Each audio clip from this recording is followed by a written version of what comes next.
નમસ્કાર મિત્રો, આજે આ વિડીયોના માધ્યમથી આપ શ્રી સમક્ષ એક સુંદર જાણકારી લઈને આવ્યો છું અને એ છે કે હીરા ઉદ્યોગ સાથે સંકળાયેલા બેરોજગાર વ્યક્તિના બાળકોને સ્કૂલ ફીમાં રાહત યોજના।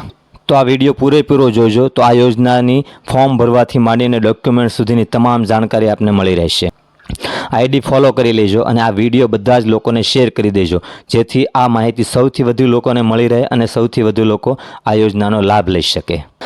તો મિત્રો, ખાસ જાણી લો કે આ યોજનાનો લાભ ફક્ત ને ફક્ત હીરા ઉદ્યોગ સાથે સંકળાયેલા બેરોજગાર વ્યક્તિના બાળકોને જ મળવા પાત્ર છે। તો આ ફોર્મ કેવી રીતે ભરવું, આની પીડીએફ જો તમારે સ્ક્રીન ઉપર જે ચાલી રહી છે જોતી હોય તો આ નંબર જે સ્ક્રીન ઉપર આપેલો છે તેમાં વોટ્સઅપ કરી દેજો અને ફોર્મ લખી દેજો, તો આ બંને પીડીએફ તમને મોકલી આપવામાં આવશે। કોમેન્ટમાં પણ પૂછી શકો છો, તો આ કોમેન્ટમાં પણ તમને જવાબને પૂરી માહિતી મળી જશે। છતાં પણ જો કોઈને આ માહિતી સમજાય નહીં તો આપેલા નંબર અને એડ્રેસ ઉપર આપ રૂબરૂ આવીને ફોર્મ ભરવાથી માંડીને ડોક્યુમેન્ટ્સ સુધીની તમામ જાણકારી મળી જશે। એક ખાસ અગત્યની જાણકારી કે સરકારશ્રીના 12/6/25ના પરિપત્ર મુજબ આ ફોર્મની તમામ વિગત ભરી ડોક્યુમેન્ટ જોડી અને આ ફોર્મ તમારા બાળકની સ્કૂલમાં જ તમારે જમા કરાવવાનું છે।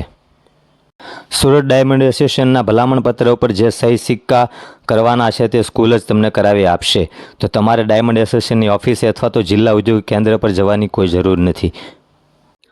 તો મિત્રો, આ જાણકારી તમને કેવી લાગી? જો સારી લાગી હોય તો લાઇક અને કોમેન્ટ જરૂરથી કરી દેજો અને પેજ ફોલો ન કર્યો હોય તો ફોલો કરી દેજો, જેથી કરીને આપને આવા નવો વિડીયો અને આપની સુંદર માહિતીઓ તમને મળતી રહે।